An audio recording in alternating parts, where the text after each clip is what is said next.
Stage پہ بیٹھے ہمارا آغا صاحب اور میرے سبھی ساتھی، میرے سامنے بیٹھے حاضرین، السلام علیکم، نمسکار، ست سری اکال۔ کیونکہ احمد بھائی نے مجھے یہاں پر جو ہے جامعہ کوآپریٹو بینک کے چیئرمین کی حیثیت سے مدعو کیا تھا، تو میں 1 منٹ جامعہ کوآپریٹو بینک کے بارے میں بتانا چاہوں گا کہ میرے والد جو ہے وہ اعظم گڑھ میں پیدا ہوئے اور وہیں سے انہوں نے تعلیم لی۔ جب وہ 12th کلاس میں تھے تو شبلی کالج میں ایک ڈاکومنٹری دیکھ رہے تھے، مائنورٹیز ان انڈیا۔ اس کے اندر الگ الگ شخصیات کو دکھایا گیا، اس میں ایک ذاکر صاحب کا بھی وہ تھا۔ ذاکر صاحب کا فوٹو دیکھتے ہی وہ ان سے اتنا امپریس ہو گئے کہ ان کو بس یہ لگا کہ ایک جنون سوار ہو گیا کہ مجھے جو ہے وہ ان سے ملنا ہے، ان کے پاس جانا ہے۔ میرے والد اپنے 5 بہن بھائیوں میں سب سے چھوٹے تھے۔ ان کے بھی بالکل جیسے 4 بھائی تھے اور 1 بہن تھی، جیسے کلام صاحب بھی 4 بھائی اور 1 بہن تھے، اور وہ میرے والد بھی سب سے چھوٹے تھے اور کلام صاحب بھی سب سے چھوٹے تھے۔ تو انہوں نے اپنے بڑے بھائی سے، کیونکہ میرے دادا جو تھے ان کا انتقال جب وہ 5 سال کی عمر تھے ان کا انتقال ہو گیا تھا، تو بڑے بھائی نے باپ کی حیثیت سے ان کو جو ہے وہ ان کی پرورش کری۔ انہوں نے کہا کہ مجھے جامعہ جانا ہے اور کسی بھی حالت میں جانا ہے۔ انہوں نے ایک دم کہہ دیا کہ میں یہاں نہیں رہوں گا۔ خیر وہ اس وقت وہاں سے جو ہے وہ ان کی سمجھ میں نہیں آیا، کیونکہ اس وقت یہ 58 کی بات ہے، سن 58 کی، لوگ اتنا باہر نہیں نکلا کرتے تھے۔ تو سی بی گپتا اس وقت جو ہے چیف منسٹر ہوا کرتے تھے، ان سے میرے تایا کے اچھے وہ تھے تعلق۔ تو انہوں نے کہا کہ صاحب یہ جو میرا بھائی ہے یہ ایک دم بضد ہو گیا ہے کہ مجھے جامعہ جانا ہے ذاکر صاحب کے پاس۔ تو انہوں نے جو ہے ایک خط لکھا مجیب صاحب کے نام پہ، اور یہ 2 بھائی، ایک کزن تھے ان کے، یہ دونوں بھائی جو ہے وہاں سے جامعہ آ گئے، اور جامعہ آ کے وہ ایک خط لے کے مجیب صاحب کو دیا۔ مجیب صاحب اس خط کو پڑھنے کے بعد خود باہر آ گئے اور انہوں نے یہ کہا کہ آپ کیسے جانتے ہیں؟ تو انہوں نے بتایا کہ میرے بھائی کے دوست ہیں۔ بہرحال انہوں نے یہ کہا کہ آپ لوگوں کو ایڈمیشن مل جائے گا تو آپ یہاں پہ کیسے پڑھیں گے؟ ہم یہاں تو انگلش میڈیم ہے، آپ لوگ ہندی میڈیم سے آئے ہیں۔ تو ان کا کہنا تھا کہ وہ کوئی بھی میڈیم ہو ہم یہیں پڑھیں گے اور یہیں پر جو ہے داخلہ لیں گے۔ ان کا داخلہ ہو گیا۔ اس کے بعد ان کی جو ہے وہ خواہش بڑھتی چلی گئی ذاکر صاحب سے ملنے کی۔ ایک بار جو ہے وہ 2-3 دوست جو ہے وہ جو پہلے ایک فاؤنٹین ہوا کرتا تھا، اس وقت جو ہے وہ وہاں پہ دوبارہ سے فاؤنٹین لگ گیا ہے جہاں پہ وہ میٹرو اسٹیشن ہے، وہاں پر بیٹھے ہوئے تھے۔ تو وہاں پہ بیٹھ کے وہ ذاکر صاحب کے بارے میں بات کر رہے تھے کہ ذاکر صاحب کی کیا پرسنالٹی ہے، کیا شخصیت ہے۔ اتنے میں ایک ہاتھ آتا ہے اور ان کے کندھے پر رکھا جاتا ہے، اور ان کو دیکھ کے وہ کہتے ہیں کہ مجھ خاکسار کو ذاکر حسین کہتے ہیں۔ یعنی ذاکر صاحب خود وہاں پر گزر رہے تھے اور ان بچوں کی باتیں سن رہے تھے۔ تو اس کے بعد سے جو ہے ان کا جو تعلق ذاکر صاحب سے ہوا وہ ایسا ہوا کہ انہوں نے زندگی بھر ان کا ساتھ نہیں چھوڑا جب تک وہ زندہ رہے۔ میرے والد جو ہے وہ ہر موقع پہ ان کے یہاں پہنچ جاتے تھے۔ انہوں نے جو ہے ایک دن ذاکر صاحب سے کہا کہ میں جو ہے میرے اندر لیاقت نہیں ہے، میرے اندر لیاقت نہیں ہے۔ تو ذاکر صاحب نے کہا اگر آپ کے اندر لیاقت نہیں ہے تو آپ خدمت کرنا سیکھ لیجئے۔ ایک الفاظ نے ان کی زندگی بدل دی، ایک الفاظ نے، بس اس کے بعد جو ہے انہوں نے اپنی زندگی صرف کر دی خدمت کے لیے، اور جو بھی کام کرے وہ اس وقت اتنے بہت چھوٹے اس ٹائم پہ بتانا مشکل ہے۔ بہرحال انہوں نے جو ہے وہ بہت کچھ کام کیے، اس میں سے ایک جامعہ کوآپریٹو بینک کا بھی قیام تھا۔ اس سے جو ہے انہوں نے لوگوں کو جو ہے وہ کافی بڑے پیمانے پہ روزگار مہیا کرایا، اور لوگوں کو جو ہے وہ دکانیں کھلوائی، مکان دلوائے، گاڑی دلوائی۔ ایک چھوٹا سا انسیڈنٹ بتاؤں آپ کو کہ ایک بار جو ہے میرے والد کے پاس ایک آدمی آیا اور کہنے لگا کہ جی مجھے جو ہے میں عزت کی زندگی گزارنا چاہتا ہوں، مجھے بھی آپ کچھ نوکری کروا دو، مجھے لون دے دو، مجھے کاروبار کرا دو۔ تو میرے والد کیونکہ سوشل ورک کیا تھا، سوشل ورکر تھے، تو انہوں نے اس سے پوچھا کہ تم جو ہے وہ کیا کام کرتے ہو؟ تو اس نے کہا صاحب میں جیب کاٹتا ہوں۔ تو جب انہوں نے کہا جیب کاٹتے ہو تو اسی وقت انہوں نے کہا کہ بہت اچھی بات ہے تم جو ہے، لیکن اب میں عزت کی میری بیٹی بڑی ہو رہی ہے، مجھ سے پوچھتی ہے کہ تم کیا کام کرتے ہو، تو میں اپنے بیٹی کو بتا نہیں پاتا کہ میں کام کیا کرتا ہوں۔ تب انہوں نے جو ہے اس سے کہا کہ ٹھیک ہے.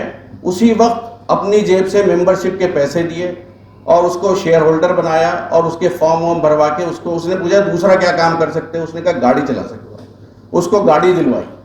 گاڑی دلوا کے وہ اس کے بعد جب وہ گاڑی چلانے لگا ساری قسطیں اس کی پراپر آ رہی تھیں.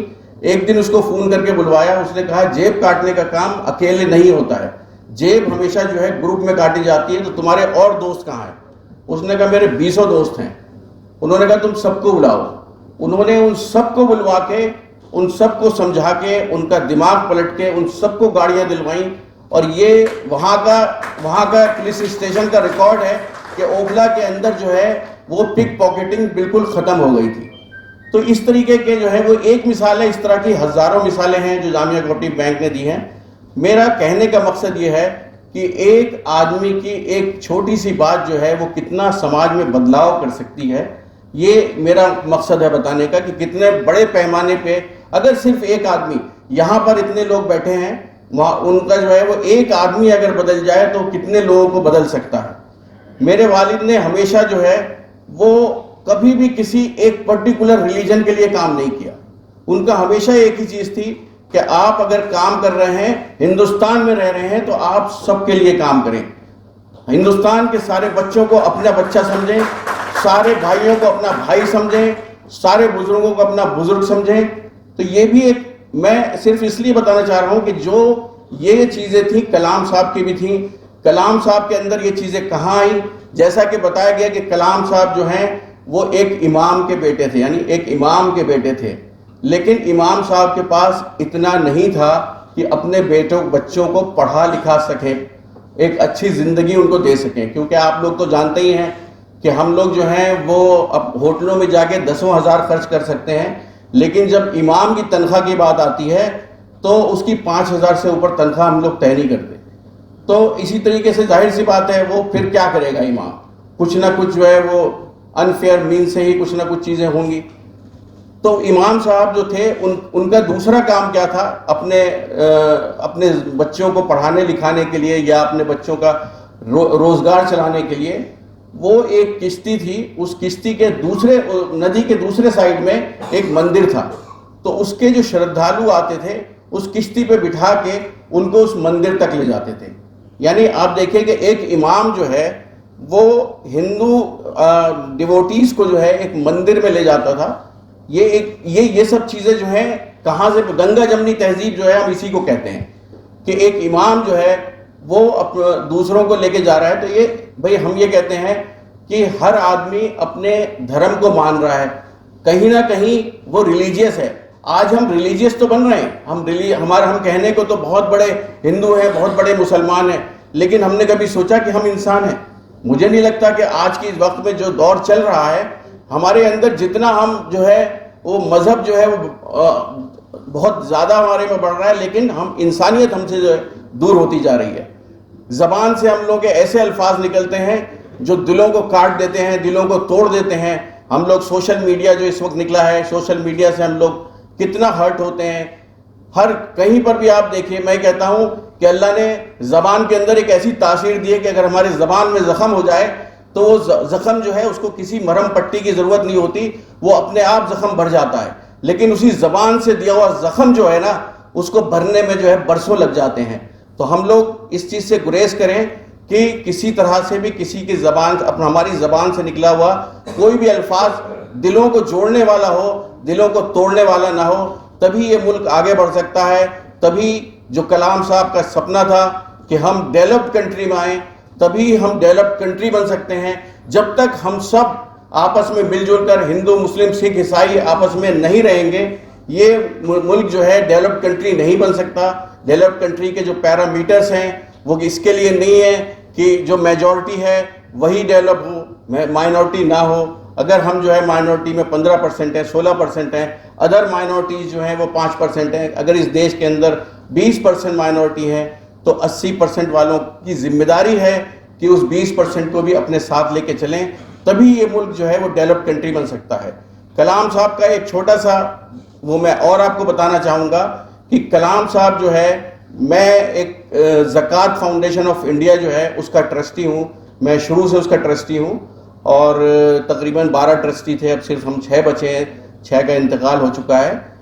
ہم لوگ جب 2002 میں گجرات میں دنگے ہوئے تھے تو ہم لوگ وہاں سے تقریباً 70 بچے جو ہے وہ لے کے دلی آئے تھے، اور پوری پرمیشن کے ساتھ ہم نے ایک ہیپی ہوم بنایا تھا۔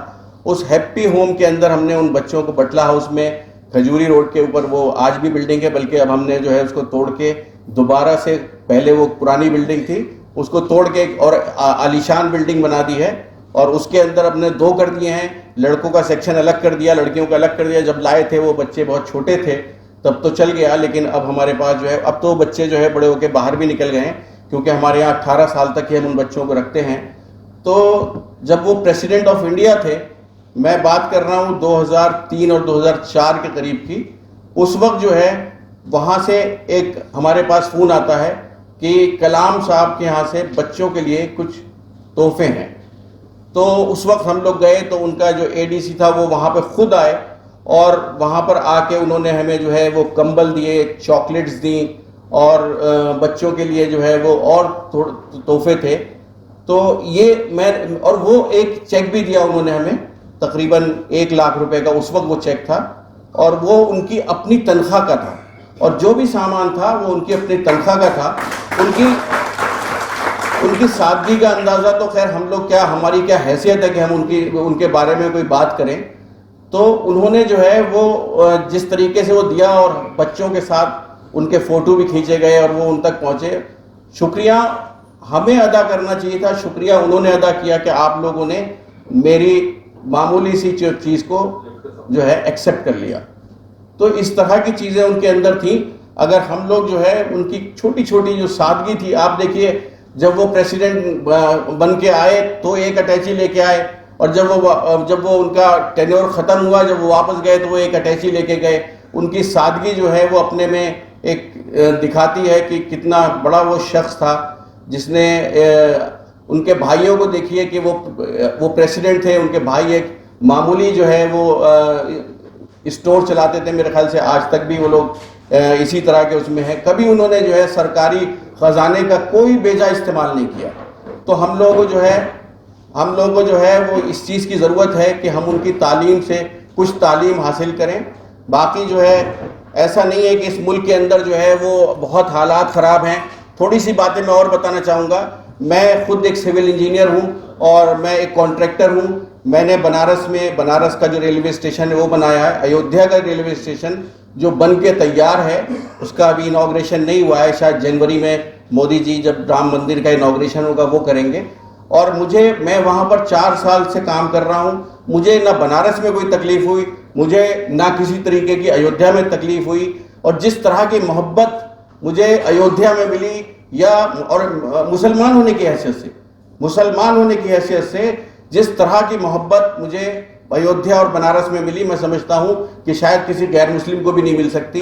وہاں پہ ایک رام رسوئی چلتی ہے۔ وہاں جب بھی ان کے بہن کو پتہ چلتا تھا کہ میں آیا ہوں تو وہ میرے سے خود ملنے آتے تھے اور مجھے مدعو کرتے تھے کہ آپ آئیے، ہمارے یہاں جو ہے 56 طرح کی جو ہے ڈشز بنتی ہیں اور فری آف کاسٹ ہوتی ہیں، وہاں کے لوکل لوگوں کے لیے نہیں ہوتی، جو وہاں کے ڈیووٹیز آتے ہیں ان کے لیے جو ہے وہ ہوتی ہے۔ تو ہمارا دیش جو ہے اس طرح کی شخصیت ہے، آج بھی سچ بولنے والے ہیں۔ سوربھ شکلا جی یہاں موجود ہیں، کہنے کی ضرورت نہیں ہے۔ یہاں پر جو ہے وہ بہت اچھے اور بہت سچے لوگ ہیں۔ وہ کچھ لوگ اپنے پولیٹیکل اس سے جو ہے وہ اس کے فائدے کے لیے ضرور کچھ غلط کر سکتے ہیں، لیکن ایسا نہیں ہے۔ ہمارا ملک جو ہے گنگا جمنی تہذیب کے اوپر ہی بنا ہوا ملک ہے، اور انشاءاللہ آگے بھی رہے گا۔ ضرورت ہم سب کو اکٹھا ہو کے کام کرنے کی ہے۔ ہمارے جو پوروج ہیں، جس طریقے سے انہوں نے جو راستہ ہمیں دکھایا ہے، اس راستے پہ ہمیں چلنے کی ضرورت ہے۔ مدرسوں کو جو ہے بدنام کرا جاتا ہے۔ دیکھیے 3 پریسیڈنٹ آف انڈیا مسلمان ہوئے ہیں، تینوں مدرسے سے نکلے ہوئے ہیں۔ ذاکر صاحب بھی، فخر الدین علی احمد صاحب بھی، اور اے پی جے عبد الکلام صاحب بھی، تینوں جو ہیں وہ تینوں مدرسے سے نکلے ہوئے ہیں۔ اور پہلے جو ہے مدرسے کے اندر یہ نہیں تھا کہ مسلمانوں کی تعلیم ہوتی تھی، غیر مسلموں کی تعلیم ہوتی تھی، خوب تعلیم ہوتی تھی، اور یہ نہیں تھا کہ مدرسے میں پڑھنے والا بچہ مسلمان بن جایا کرتا تھا۔ وہ ہندو ہوتا تھا، وہ اپنے مذہب پہ رہتا تھا، اور مسلمان اپنے مذہب پہ رہتا تھا۔ مدرسے میں جو تعلیم دی جاتی تھی اسی کا پروڈکٹ جو ہے وہ کتنے جو ہے وہ ججز بنے۔ مجھے سہیل احمد فاروقی صاحب ہیں، وہ دیکھیے وہ جج بنے, وہ بھی مدرسے کے تھے.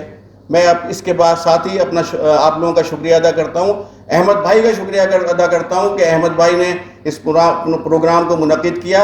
اور احمد بھائی کے لیے میں الفاظ کہنا چاہتا ہوں کہ ان کے پاس جذبہ ہے, حیثیت نہیں ہے. دیکھیے اگر آپ کے پاس جذبہ ہے, حیثیت نہیں ہے تو آپ کر سکتے ہیں, آپ کی حیثیت ہے اور جذبہ نہیں ہے تو آپ کچھ نہیں کر سکتے. اس لیے میں اس